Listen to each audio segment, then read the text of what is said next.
Hey guys, it's Sophony. On today's video, I am gonna be showing you how I clean my beauty blenders. If you guys have any other ways you like to clean your beauty blenders, then please let me know in the comment section. Don't forget to leave me a thumbs up if you find this video is helpful.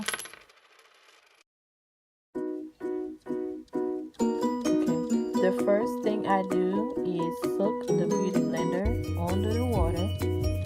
You can squeeze it till it becomes big. Then grab any soap. Today I'm using a dish soap.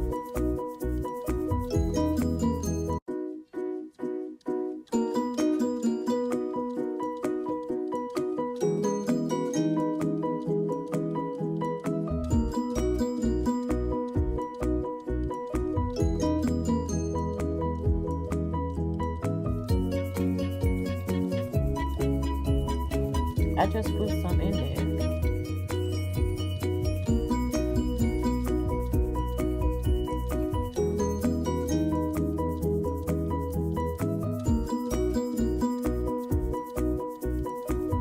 Then put it in the microwave for 6 minutes.